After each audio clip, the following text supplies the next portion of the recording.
And of course, as we continue with the retraining, the brain says, but I've been doing it so much, like, why do I have to keep doing it? Right?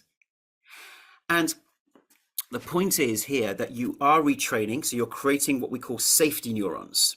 So in animal studies, they noticed that when these types of danger responses are being retrained, there are projections from this part of our brain, the higher centers, down to the lower centers, which are like what they call safety neurons. They, as soon as the amygdala or the insula or those parts of the brain, including another part called the periaqueductal gray, which some of you may have heard of, once those parts of the brain have started firing off, they need signals of safety. And so each time you're retraining, you're sending a signal of safety back to the limbic system and also the insula, which doesn't actually sit in the limbic system, but is another part of the brain. And each time they panic, they respond. If we don't send back the safety response, then they just become a little bit more excitable, or reactive. And so there'll be some times when you've been doing a lot of retraining and suddenly you find that a whole barrage of patterns come up and a lot of symptoms come back, and you think, well, I've been doing the retraining, it hasn't worked. But retraining is not a linear path. Those safety neurons that you've created are still there, but temporarily the brain has got a bit excited, and started overwhelming us again. And it's okay. It's like, I accept this. Remember, we said all of the retraining starts from a place of acceptance. And the analogy I give is, I always remember my nephew. He's learning to play the piano at the moment, and he's brilliant.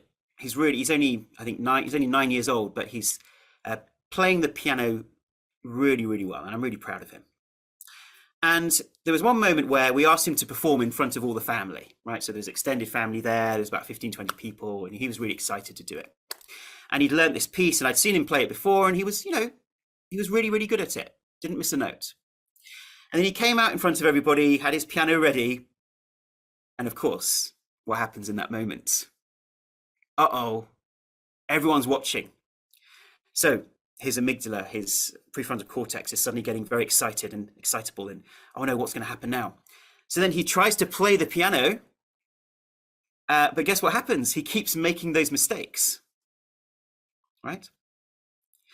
Now, obviously, it gradually got into, the story ends nicely, right? He eventually got into his flow and he was able to play the piece, and it was fine.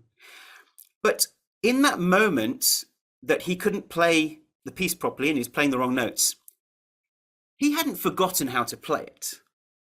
Do you see? The learning was still there. Yeah, do we see? Does that make sense? The learning was still there, but temporarily when the brain gets excitable, it overwhelms our ability to be in the present moment, and those safety neurons can sometimes not be as powerful as they need to be to control this overreaction. So temporarily, yes, you will have overwhelming patterns. Temporarily, you will have symptoms coming back. And in that moment, the brain wants to panic and overreact and overrespond. And so in that moment, what's so important is that you get into that place of acceptance and say, hey, it's just a dip. It's an opportunity for more learning, more retraining. Yeah. That's all it is. And so when we see it like that, we don't panic when those things happen. We see it as a normal part of the process of healing and recovery.